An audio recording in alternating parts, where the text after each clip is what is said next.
ముస్లింలు అత్యంత పవిత్రమైన మాసంగా భావించే రంజాన్ మాసం నెలవంక దర్శనంతో ఆరంభమైంది. రంజాన్ మాసం ప్రారంభ సూచకంగా నిన్న సాయంత్రం మసీదుల్లో సైరన్లు మోగాయి. రంజాన్ మాసంలో ప్రత్యేకంగా ఆచరించే తరావీ నమాజ్లు నిన్న రాత్రి నుంచి ప్రారంభమయ్యాయి. ఈ రోజు తెల్లవారుజాము నుంచి ముస్లింలు ఉపవాస దీక్షలు ఆచరిస్తున్నారు. ఇస్లాం మూల స్తంభాల్లో రోజా ఉపవాస దీక్ష ఒకటి. ఇస్లాం క్యాలెండర్ ప్రకారం షాబాన్ మాసం తర్వాత నెలవంక దర్శనం అనంతరం వచ్చే మాసం రంజాన్. ఈ మాసంలోనే ముస్లింల పవిత్ర గ్రంథం ఖురాన్ దివి నుంచి భూమికి వచ్చింది. రంజాన్ మాసంలో ముస్లింలు నెల రోజుల పాటు కఠోర ఉపవాస దీక్షలను ఆచరిస్తారు. నెలవంక దర్శనం కావడంతో రంజాన్ మాసం నేటి నుంచి ఆరంభమైంది. రంజాన్ నెల ప్రారంభ సూచకంగా నిన్న సాయంత్రం మసీదుల్లో సైరన్లు మోగాయి. ఈ రోజు తెల్లవారుజాము నుంచి ముస్లింలు ఉపవాస దీక్షలు ఆచరిస్తున్నారు. రంజాన్ మాసంలో ప్రత్యేకంగా ఆచరించే తరావీ నమాజులు నిన్న రాత్రి నుంచి ప్రారంభమయ్యాయి. రంజాన్ మాసంలో ప్రతి ఒక్క ముస్లిం ఉపవాస దీక్షను కొనసాగిస్తారు. ఇస్లాం మత ఆచారాల ప్రకారం ఉపవాసాన్ని విరమించడానికి ఉపవాసం ప్రారంభించే ముందు సెహ్రీ ఇఫ్తార్ నిర్వహిస్తారు. ముస్లిం మత విశ్వాసాల ప్రకారం రంజాన్ మాసంలో ఉపవాస దీక్షలను పాటించాలి. వీటిని 3 అఫ్షరాలుగా విభజించారు. తొలి 10 రోజుల ఉపవాస కాలాన్ని రహ్మత్ అని, తర్వాత వచ్చే 10 రోజుల కాలాన్ని బర్కత్ అని, చివరి 10 రోజుల్లో వచ్చే ఉపవాస కాలాన్ని మగ్విరత్ అని అంటారు. అరబిక్ నిఘంటువులో ఉపవాసాన్ని సౌమ్ అని అంటారు. పార్సీలో ఉపవాసాన్ని రోజా అని అంటారు. వేకువజామున నెహ్రీతో ఉపవాసం ప్రారంభమై సాయంత్రం ఇఫ్తార్తో ఉపవాసాన్ని విరమిస్తారు. రంజాన్ మాసంలో సూర్యోదయానికి ముందే ఆహారం తీసుకుంటారు. దీన్నే సెహ్రీ అంటారు. ఈ సెహ్రీ సమయం ముందుగా నిర్ణయించబడుతుంది. ఆ సమయం దాటిన తర్వాత మంచినీళ్లు కూడా తాగరు. ఉపవాసం ఉండే వారంతా పగటిపూట ఏమీ తినకుండా తాగకుండా ఉంటారు. సాయంత్రం సూర్యుడు అస్తమించిన తర్వాత ఇఫ్తార్ సమయంలో ఖర్జూరా పండ్లు ఆరగించి దీక్ష విరమిస్తారు. దీన్నే ఇఫ్తార్ అంటారు. దీక్ష విరమణకు కూడా ముందుగా సమయం నిర్ణయించబడుతుంది. ఈ మాసంలో దాన ధర్మాలు విరివిగా చేస్తారు. రంజాన్ మాసంలో చేసే దాన ధర్మాలు పుణ్య కార్యక్రమాలకు రెట్టింపు పుణ్యఫలం లభిస్తుందని మత పెద్దలు పేర్కొంటారు. రంజాన్ మాసంలో చెడుకు దూరంగా నిగ్రహంతో ఆధ్యాత్మిక చింతనలో గడుపుతారు.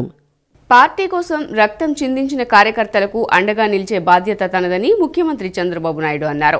పదవుల కోసం తన చుట్టూ తిరగవద్దని, ప్రజలతో తిరగాలని ఆయన తెలిపారు. పదవులు మిమ్మల్ని వెతుక్కుంటూ రావాలి అంటే ప్రజలతో ఉండాలన్నారు.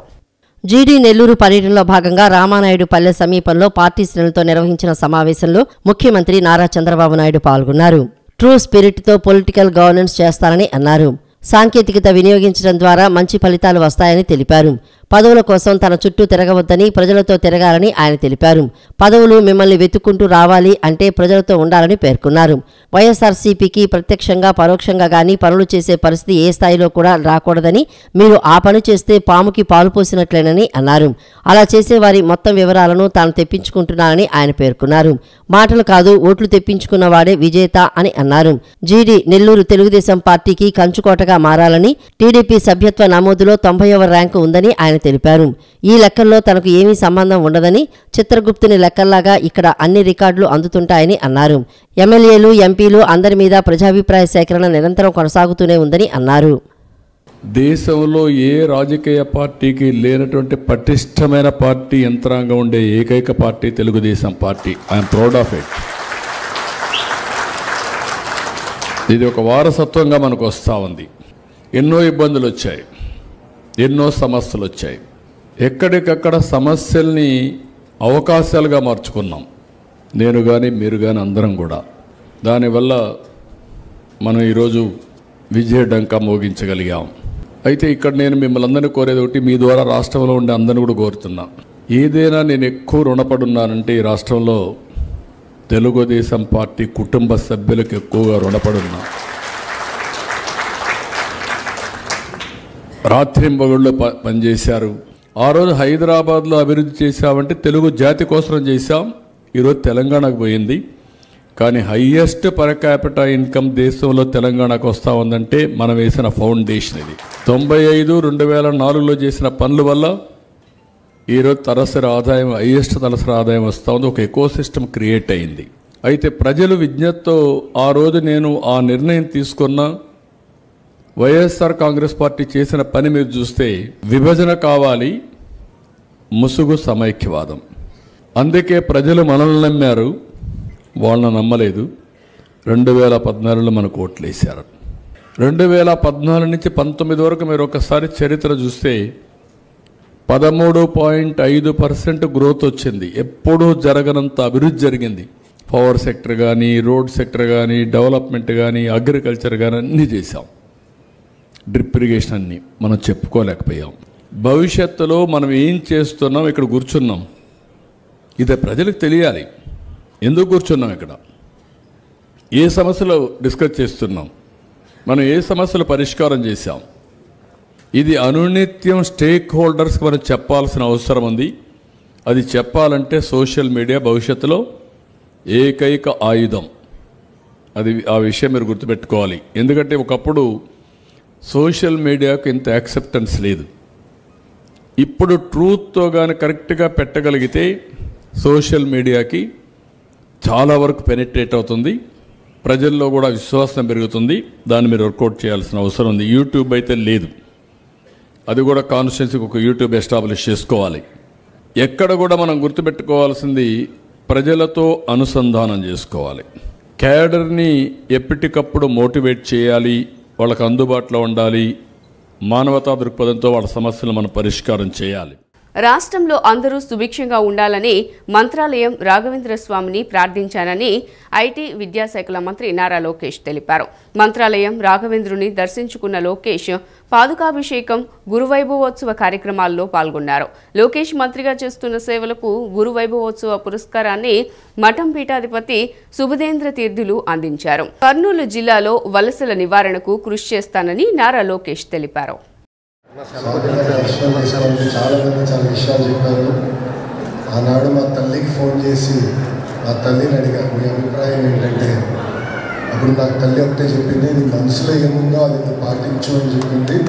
ఆ రోజు మా తల్లి చెప్పిన వరకు మనకి వస్తడం జరిగింది.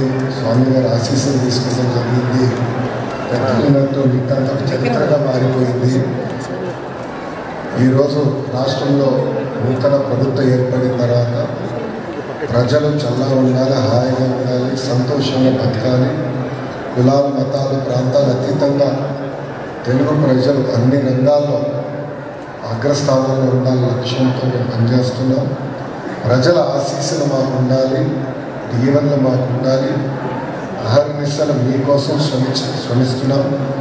రాబోయే రోజుల్లో కూడా ప్రజలు చల్లగా ఉండాలని, వర్షాలు బాగా పడాలి, ప్రత్యేకంగా మన ప్రాంతానికి వలసలు లేకుండా చేయాలనేది ఒక లక్ష్యం. స్వామి గారితో కూడా పోయినసారి పాదయాత్రకు వచ్చినప్పుడు కూడా అందరం మాట్లాడుకున్నాం. ఆ దిశగా మేము పనిచేస్తాం, కష్టపడతాం. మీ ఆశీస్సులు ఎప్పుడు మాకు ఉండాలని ఉన్న ప్రజల్ని కోరుకుంటూ దేవుడు ఆశీస్సులు మాపై ఉండాలని ఆశిస్తూ, నేరం చేసిన వారికి 100 రోజుల్లో శిక్ష పడేలా చేయటమే లక్ష్యంగా ప్రభుత్వం పనిచేస్తోందని హోంమంత్రి అనిత తెలిపారు. నేరస్తులకు 100 రోజుల్లో శిక్ష పడేలా పోలీసు యంత్రాంగాన్ని సమాయత్తం చేశామని తెలిపారు. ప్రస్తుతం కొత్తగా 394 ఎస్ఐ విధులు చేపట్టగా మరికొద్ది రోజుల్లో 6000 మంది పోలీసులు, కానిస్టేబుళ్ల నియామకం పూర్తి కానుందన్నారు. అనంతపురం పోలీసు శిక్షణా కేంద్రంలో సబ్ ఇన్స్పెక్టర్ పాసింగ్ పెరేడ్ కార్యక్రమంలో హోంమంత్రి అనిత ముఖ్య అతిథిగా పాల్గొన్నారు. పోలీసుల పెరేడ్ను తిలకించారు. అత్యుత్తమ ప్రదర్శన కనపరిచిన వారికి బహుమతులను అందజేశారు. మొత్తం 394 మంది ఎస్ఐలు శిక్షణ పూర్తి చేసుకున్నారు. వారిలో 300 సివిల్, 94 ఏపీ ఎస్పీ సబ్ ఇన్స్పెక్టర్లు ఉన్నారు. సివిల్ ఎస్ఐ శిక్షణ పొందిన వారిలో 97 మంది మహిళలు. ఓ నేరానికి సంబంధించి వేగవంతంగా పరిశోధన, అందుకు తగ్గట్లుగా ఆధారాల సేకరణ, ఫోరెన్సిక్ నివేదికలు వంటి వాటిని అందుకునేలా చర్యలు చేపట్టినట్లు అనిత తెలిపారు. కోర్టుల్లో ఖాళీలను భర్తీ చేయడానికి చర్యలు తీసుకుంటున్నట్లు అనిత చెప్పారు. గంజాయి, సైబర్ నేరాలపై ఉక్కుపాదం మోపేలా చర్యలు వేగవంతం చేశామన్నారు. వాటి రవాణానే కాకుండా దాన్ని సాగు చేయటాన్ని కూడా అరికట్టే స్థాయిలో పోలీసులు సిద్ధంగా ఉన్నారని తెలిపారు. రాష్ట్ర వ్యాప్తంగా 1,00,000 కిలోలకు పైగా గంజాయిని ధ్వంసం చేసినట్లు పేర్కొన్నారు. గంజాయి ఒక తరాన్ని నాశనం చేస్తుందని అన్నారు.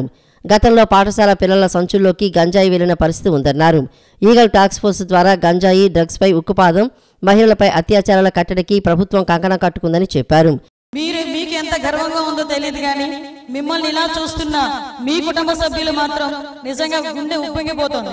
నేను ఇందాక వెళ్ళేటప్పుడు చూసా, ప్రతి ఒక్కరి మొహంలోనే ఒక రకమైన ఆనందం.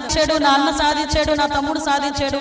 ఈ రోజు ఒక ప్యాషనేటిక్ గా ఉన్న పోలీస్ డిపార్ట్మెంట్ లోకి నా కుటుంబం ఈ రోజు చేరింది అని ఒక ఎంతో గర్వంగా ఈ రోజు ఈ కుటుంబ సభ్యులందరూ కూడా ఈ రోజు మీ అందరి గురించి వేచి చూస్తున్నారు. ఆ కుటుంబ సభ్యులందరికీ కూడా పేరు పేరున ధన్యవాదాలు, నమస్కారాలు తెలియజేసుకుంటున్నాను. ఎందుకంటే ఒక మిలిటరీలోకి పంపించాలన్నా, పోలీస్ డిపార్ట్మెంట్ లోకి పంపించాలన్నా ఎంతో కొంత ఆలోచన చేసుకుని ఇటువంటి సిచ్యువేషన్స్ లో 24 గంటలు కూడా డ్యూటీలోనే ఉండి కుటుంబాలను కూడా పక్కన పెట్టి, భార్య పిల్లల్ని కూడా పక్కన పెట్టి, ప్రజా సేవ గురించి సమాజానికి రక్షణ కల్పించడానికి తిండి తిప్పలు మాని ఎండనగా వాననగా ఎండలు ఎండుతూ వానలో తడుస్తూ దుమ్ములోనే కూడా డ్యూటీలు చేస్తూ 24 గంటలు నుంచునే ఉద్యోగమైనా కూడా ఈ సమాజానికి కాపలా కాస్తున్నామని గర్వంతో నుంచునే ఇటువంటి ఉద్యోగానికి నా కుటుంబ సభ్యులు పంపించానని గర్వంతో వాళ్ళు ఈరోజు గాంజాయి కల్టివేషన్ ని కూడా మనందరం కూడా అరికట్టుకునే కెపాసిటీకి ఈరోజు పోలీస్ యంత్రాంగం, ఎన్డీఏ పోలీస్ యంత్రాంగం ఈరోజు బయటకు వచ్చింది.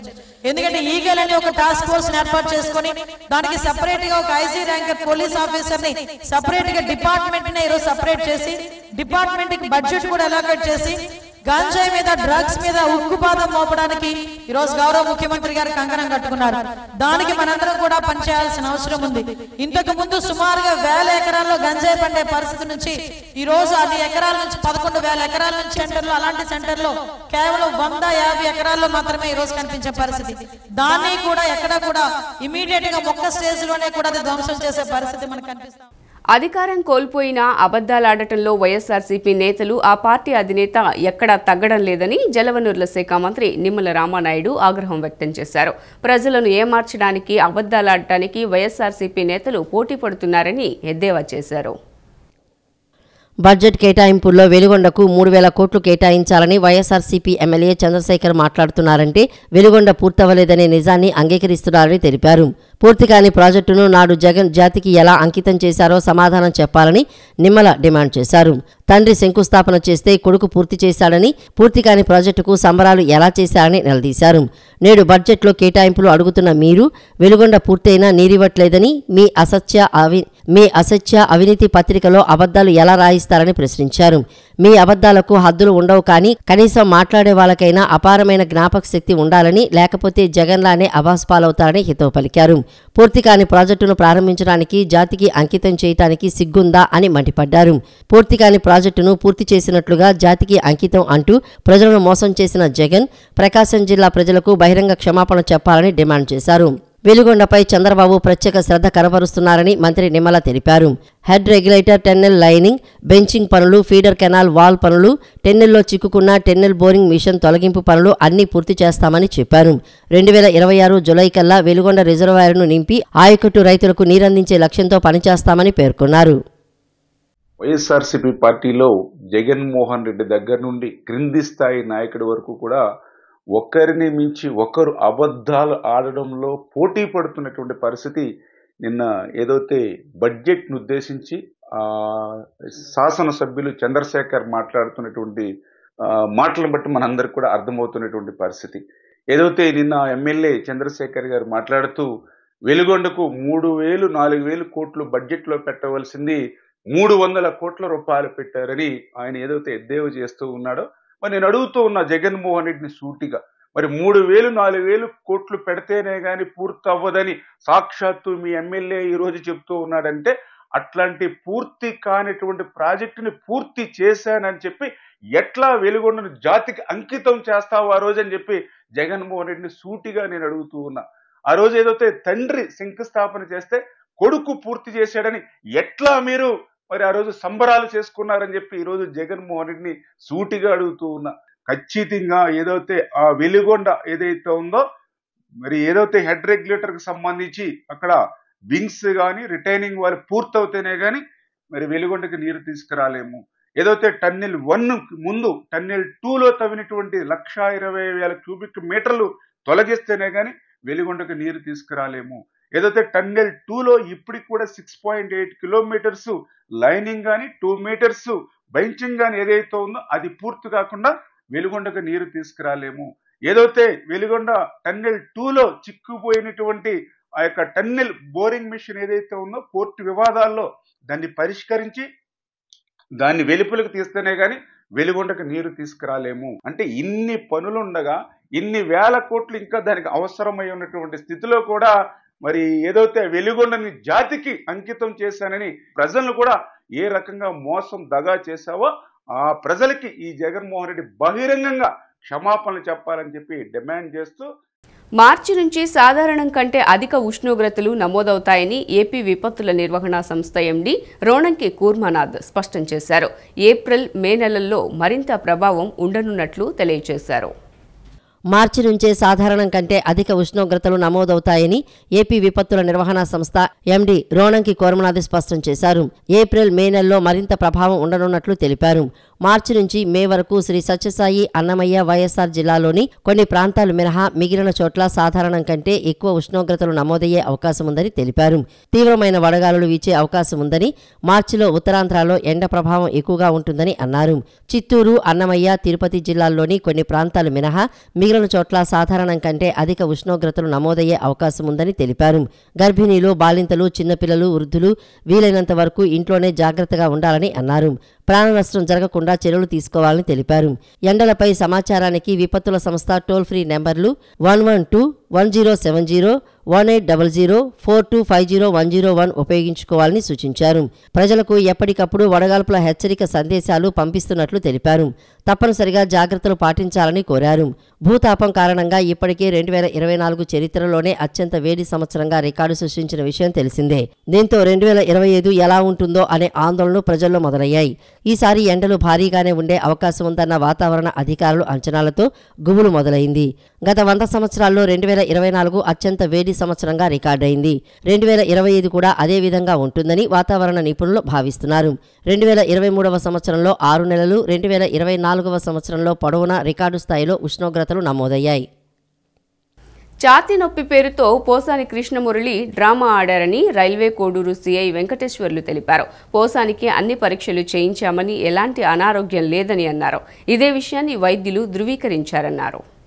అన్నమయ్య జిల్లా రాజంపేట సబ్ జైల్లో రిమాండ్ ఖైదీగా ఉన్న సినీ నటుడు పోసాని కృష్ణమురళి తనకు ఉదయం నుంచి ఛాతీలో నొప్పి ఉందని జైలు సిబ్బందికి చెప్పారు. దీంతో వారు రాజంపేట ఆసుపత్రికి తరలించారు. పోసానికి ఈసీజీ, వివిధ రకాల పరీక్షలు నిర్వహించారు. వైద్యుల సూచనల మేరకు ఛాతీ నొప్పికి మెరుగైన వైద్య పరీక్షల కోసం కడప రిమ్స్కు తరలించారు. ఛాతీ నొప్పి పేరుతో పోసాని కృష్ణమురళి డ్రామా ఆడారని రైల్వే కోడూరు సీఐ వెంకటేశ్వర్లు తెలిపారు. పోసానికి అన్ని పరీక్షలు చేయించామని, ఎలాంటి అనారోగ్యం లేదని అన్నారు. ఇదే విషయాన్ని వైద్యులు ధృవీకరించారని పేర్కొన్నారు. భవిష్యత్ తరాలకి ఒక మంచి యువతను అందించాలనే ఉద్దేశంతో సిద్ధార్థ ఫౌండేషన్ ద్వారా పెద్ద ఎత్తున సిద్ధార్థ ఫౌండేషన్ స్కాలర్షిప్లను ఇవ్వటం చాలా శుభ పరిణామమని మంత్రి కొల్లు రవీంద్ర తెలిపారు. విద్యార్థులు ఒక లక్ష్యాన్ని నిర్దేశించుకుని డాక్టర్ అబ్దుల్ కలాం స్ఫూర్తితో మంచి లక్ష్యాన్ని సాధించాలన్నారు. ఆర్టిఫిషియల్ ఇంటెలిజెంట్ లాంటి ఎన్నో నూతన అవకాశాలను అందిపుచ్చుకుని తమ కలలను సాకారం చేసుకోవాలని విద్యార్థులను ఉద్దేశించి తెలియజేశారు. సిద్ధార్థ ఫౌండేషన్ 26వ విద్యా స్కాలర్షిప్ల ప్రధానోత్సవం సిద్ధార్థ ఆడిటోరియంలో జరిగింది. 2024-25 విద్యా సంవత్సరానికి సంబంధించి 772 మంది విద్యార్థులు 65,74,000 రూపాయల స్కాలర్షిప్లు అందుకున్నారు. ఈ కార్యక్రమానికి మంత్రి కొల్లు రవీంద్ర ముఖ్య అతిథిగా విచ్చేసి విద్యార్థులకు స్కాలర్షిప్లను అందజేశారు. ఈ సందర్భంగా ఆయన మాట్లాడుతూ సిద్ధార్థ అకాడమీ 1975వ సంవత్సరంలో ప్రారంభమై వివిధ కోర్సులతో 18 విద్యా సంస్థలను స్థాపించడంతో పాటు ఈ జిల్లాలో మొట్టమొదటి ఇంజనీరింగ్ కళాశాలను, ఈ రాష్ట్రంలో మొట్టమొదటి మెడికల్ కళాశాలను స్థాపించిన ఘనత కూడా దక్కించుకుందని అన్నారు. సిద్ధార్థ అకాడమీ ఎలాంటి లాభాపేక్ష లేకుండా 50 సంవత్సరాలుగా తమ సేవలను అందిస్తోందని చెప్పారు. మంచి సమాజాన్ని తీసుకురావాలంటే మంచి పనులు అవసరమని పేర్కొన్నారు. డాక్టర్ బిఆర్ అంబేద్కర్ కూడా బరోడా కింగ్ స్కాలర్షిప్ ద్వారానే చదువుకొని ఎంతో ఉన్నత స్థానానికి వెళ్లి ఈ దేశ రాజ్యాంగాన్ని రచించి ఎంతో ఘనత సాధించారని తెలిపారు. రాష్ట్రంలోనే మొట్టమొదటి ఇంజనీరింగ్ కాలేజ్ కూడా ఏర్పాటు చేసిన ఘనత సిద్ధార్థ ఇన్స్టిట్యూట్స్కి దక్కుతున్న విషయాన్ని ఒక ఇంజనీరింగే కాదు, ఈ రాష్ట్రంలో ఒక ప్రైవేట్ మెడికల్ కాలేజెస్ని ఏర్పాటు చేసిన కూడా సిద్ధార్థ సంస్థ అనేది ఈ సందర్భంగా మరొకసారి తెలియజేస్తారు. ఇలా అనేక రకాలుగా మరి 50 సంవత్సరాలుగా లాభాపేక్ష లేకుండా ఒక మంచి సమాజాన్ని అందించాలనే లక్ష్యంతో ఈ సంస్థను ఏర్పాటు చేసిన పెద్దలందరికీ కూడా మనస్ఫూర్తిగా ఒకసారి మనందరూ కూడా గట్టిగా వారికి అభినందనలు తెలియజేస్తాం. ఎందుకంటే నాకు కొంత గర్వంగా ఉంది, కానీ కొంత బాధ కూడా. ఎందుకంటే అప్పుడు ఇక్కడ సిద్ధార్థ రాకముందు మా మచిలీపట్నమే కాలేజీలకి వేదిక ఉండేది. Hindu college, Nobel college, national college మా పెద్దలందరూ చెప్తూ ఉంటారు, ఎక్కడికి వెళ్ళినా వాళ్ళ రాష్ట్రంలో ఎక్కడ చదువుకున్నారంటే మేము మచిలీపట్నంలో చదువుకున్నాం అంటారు. కానీ అదంతా విజయవాడకి షిఫ్ట్ చేశారు మొత్తం కూడా. అయినప్పుడు కూడా చాలా సంతోషం. ఎందుకంటే మంచి సమాజం తయారు కావాలంటే విద్య చాలా అవసరం. ఒక మేధావి చదువుకున్న విద్యార్థి కొన్ని లక్షల మందిని ఇన్స్పిరేషన్ చేయగలరు. దానికి ఉదాహరణే డాక్టర్ బిఆర్ అంబేద్కర్ గారు అని చెప్పి సందర్భంగా గుర్తు చేస్తాను. ఆయన కూడా ఆనాడు బరోడా మహారాజు ఇచ్చినటువంటి స్కాలర్షిప్తోనే చదువుకుని ఈ దేశానికి ప్రపంచంలో ఎవరు ఇవ్వనటువంటి అత్యంత అద్భుతమైనటువంటి రాజ్యాంగాన్ని ఇచ్చినటువంటి వ్యక్తి డాక్టర్ బిఆర్ అంబేద్కర్ గారిని. సిద్ధార్థ ఫౌండేషన్ కార్యదర్శి పి లక్ష్మణరావు మాట్లాడుతూ, సిద్ధార్థ ఫౌండేషన్ ద్వారా పేద అల్పాదాయ వర్గాలకు చెందిన విద్యార్థులకు ప్రతి సంవత్సరం ఆర్థిక సహాయం అందిస్తూ ప్రధానమైన సామాజిక బాధ్యతను సిద్ధార్థ అకాడమీ నెరవేరుస్తోందని చెప్పారు. ప్రారంభించిన సంవత్సరం నుండి ఇప్పటి వరకు దాదాపు 19,000 మంది విద్యార్థులకు 8.09 కోట్ల రూపాయలు స్కాలర్షిప్లు అందించామని చెప్పారు. ఈ సంవత్సరం పాఠశాలలో చదువుకుంటున్న 159 మంది, ఇంటర్మీడియట్ చదువుకుంటున్న 160 మంది, డిగ్రీ కోర్సులో చదువుకుంటున్న 140 మంది, ఇంజనీరింగ్ చదువుకుంటున్న 130 మంది, పోస్ట్ గ్రాడ్యుయేషన్ చదువుకుంటున్న 63 మంది, మెడిసిన్, డెంటల్, ఫార్మసీ, పాలిటెక్నిక్ తదితర కోర్సులు చదువుకుంటున్న 112 మంది, 16 స్పెషల్ స్కాలర్షిప్లు కలిపి మొత్తం 772 మంది విద్యార్థులకు 65,74,000 రూపాయలు అందించామని చెప్పారు. 2024-25 విద్యా సంవత్సరానికి సంబంధించి ఈ రోజున 772 మంది విద్యార్థులకు 65,74,000 రూపాయలు స్కాలర్షిప్లు అందిస్తున్నాం. ఈ సంవత్సరం స్కాలర్షిప్ పొందుతున్న వారిలో మన రాష్ట్రంలో కానీ దేశంలో కానీ వివిధ ప్రాంతాల్లో విద్యనిస్తున్న 541 మందికి 46,90,000 స్కాలర్లు అందుతున్నాయి. సిద్ధార్థ విద్యా సంస్థలో విద్యను అభ్యసిస్తున్న మరొక 251 మందికి 18,85,000 స్కాలర్షిప్లు అందుతున్నాయి. రంజాన్ మాసం నేపథ్యంలో పశ్చిమ నియోజకవర్గంలోని పంజా సెంటర్లో నూతనంగా ఏర్పాటు చేసిన సలీం హలీం సెంటర్ను మాజీ ఎమ్మెల్యే జలీల్ ఖాన్ ప్రారంభించారు. పశ్చిమ నియోజకవర్గం మత సామరస్యానికి ప్రతీకగా నిలుస్తుందని, అన్ని ప్రాంతాల వారు కలిసిమెలిసి జీవనం సాగిస్తున్నారని తెలిపారు. విజయవాడ ప్రజలకు మొట్టమొదటిగా హలీంను పరిచయం చేసిందే సలీం అని జలీల్ ఖాన్ వెల్లడించారు. పశ్చిమ నియోజకవర్గ పరిధిలోని పంజా సెంటర్ ప్రాంతంలో రంజాన్ మాసం సందర్భంగా హలీం సెంటర్లను ఏర్పాటు చేశారు. టీడీపీ నేత సలీం ఏర్పాటు చేసిన సలీం హలీం సెంటర్ను మాజీ ఎమ్మెల్యే జలీల్ ఖాన్, టీడీపీ నేత బేగ్ లాంఛనంగా ప్రారంభించారు. అనంతరం హలీంను వారు రుచి చూశారు. అనంతరం నేతలు మాట్లాడుతూ, ముస్లిం ప్రజలకు రంజాన్ పండుగ పవిత్రమైందని తెలిపారు. 4 రోజుల పాటు కఠోర ఉపవాస దీక్షలు చేసి అల్లాను ప్రార్థిస్తారని చెప్పారు. ఈ నేపథ్యంలో వన్ టౌన్లో ప్రసిద్ధిగాంచిన పంజా సెంటర్లో ప్రతి ఏడాది హలీం సెంటర్ను ఏర్పాటు చేస్తారని, అన్ని మతాలకు చెందిన వారు ఈ ప్రాంతానికి విచ్చేసి హలీంను ఆరగిస్తారని తెలిపారు. పశ్చిమ నియోజకవర్గం మత సామరస్యానికి ప్రతీక అని ఈ సందర్భంగా వారు పేర్కొన్నారు. ఈ 11 నెలలు మనం ఏ రకంగా జీవించాం, ఈ నెలలో మేము ప్రార్థనలు చేసుకొని, గతంలో ఉన్న 13 నెలల్లో మేము ఏమైనా తప్పులు ఒప్పులు చేసి ఉంటే ఆ దేవుడి ధర అల్లా ధర జీవించుకొని 5 పూటలు నమాజ్ చేసుకొని ఉపవాసం ఉండి, ఇట్లా గొప్పతనం ఏముందంటే ఎంతటి మూర్ఖుడు కూడా రంజాన్ నెలలో పవిత్రంగా ఉండాలనుకుంటాడు. తాగుబోతుడు కూడా ఒక మందు నెల మానేస్తాడు. అంత దీని మీద నమ్మకం ముస్లిం సోదరుల్లో ఉంది. రేపటి నుంచి ఉపవాసాలు మొదలవుతాయి. రాసుకుంటున్న తర్వాత ఈ రోజు నుంచే ఖురాన్ చదవడం కూడా ప్రారంభమవుతుంది. అన్ని కులాలు మతాల వాళ్ళు కలిసి ఈ పండుగ జరుపుకుంటారు. మీరు గమనిస్తే రేపటి నుంచి హలీం తినడానికి వచ్చిన వాళ్ళు 80% అదర్ క్యాస్ట్ వాళ్ళే ఉంటారు. ఈ పశ్చిమ నియోజకవర్గంలో మీకు ఆంధ్ర రాష్ట్రంలో కదా ఎక్కడ కనపడుతుంది ఇలాంటి వాతావరణం. అందరు కూడా ఇలాంటి షాప్స్ కానీ పెట్టుకోవడం అనేది, హలీం ఫాలూదా స్టాల్స్, అలాగే ఎన్నో రకమైన అంటే వంట చేయడం, హలీం లాంటి పదార్థాలతో చేయడం అనేది చాలా ఆనవాయితీగా వస్తూ ఉంది. అయితే ఇక్కడ గత 3-4 దశాబ్దాలుగా సలీం హలీం అనేది చాలా ప్రత్యేకత ఉంది. మొట్టమొదటిగా స్థాపించిన హలీం స్టాల్ ఎవరిదైతే ఉందంటే మన సలీం గారు. అప్పటి నుంచి ఇప్పటి వరకు ఆయన ఇలా స్టాల్ నడుపుతూ అలాగే ప్రోత్సాహం ఇస్తూ ఇక్కడ ఈ పంజా సెంటర్ ఏరియాలో యూనియన్ తరఫున హలీం స్టాల్స్ ఏర్పాటు చేయడం జరిగింది. దీనికి మున్సిపల్ కార్పొరేషన్ వాళ్ళు, పోలీసు వాళ్ళు సహకరించారు. ఇక్కడ ఈ సలీం హలీం అనేది మొదటిగానే ఇక్కడ విజయవాడ పశ్చిమ నియోజకవర్గంలో మొట్టమొదటిగా హలీంలు ప్రారంభించిన స్టాల్ సలీం హలీం. అనంతరం సలీం హలీం సెంటర్ నిర్వాహకులు సలీం మాట్లాడుతూ గత 25 ఏళ్లుగా తాము ఈ ప్రాంతంలో సలీం హలీం సెంటర్ నిర్వహిస్తున్నామని చెప్పారు. ప్యూర్ మటన్తో తయారు చేసిన హలీంతో పాటు తమ వద్ద అన్ని రకాల బిర్యానీలు లభిస్తాయని వివరించారు. 23 సంవత్సరాల క్రితం హైదరాబాద్ వెళ్ళి తినడానికి హైదరాబాద్ వెళ్ళండి మనం ఎందుకు ఇక్కడ తయారు చేయలేకూడదని మా జిల్గాన్ గారు చెప్పారు కదా. ఒక మాస్టర్ని పిలిపించి అరే ఇక్కడ హలీం స్టాల్ పెట్టరా అని చెప్పి ఆయన ద్వారాగా ఇక్కడ మన హలీం సెంటర్ పెట్టాం. అలాగే ఈరోజు 1 నుంచి 40-50 దాకా అయినాయి. గత విజయవాడ చుట్టుపక్కల కూడా హలీం షాపులు ఉన్నాయి. దగ్గర 150 షాపులు దాకా ఉంటాయి చుట్టుపక్కల మొత్తం. అసలు చుట్టుపక్కల హలీం అనేది తెలీదు. అలాంటిది 23 సంవత్సరాలు కష్టపడ్డాం కాబట్టి ఈరోజు ఇంత పేరు వచ్చింది. ఆ రోజులో ఎంత టేస్ట్ ఉందో ఇదే 23 సంవత్సరాల తర్వాత ఇదే టేస్ట్గా నేను మెయింటైన్ చేసుకుంటూ వస్తున్నాను. సిటీ న్యూస్ ఇంతటితో సమాప్తం. తిరిగి వార్తల్లో మళ్ళీ కలుద్దాం. అంతవరకు సెలవు. నమస్కారం.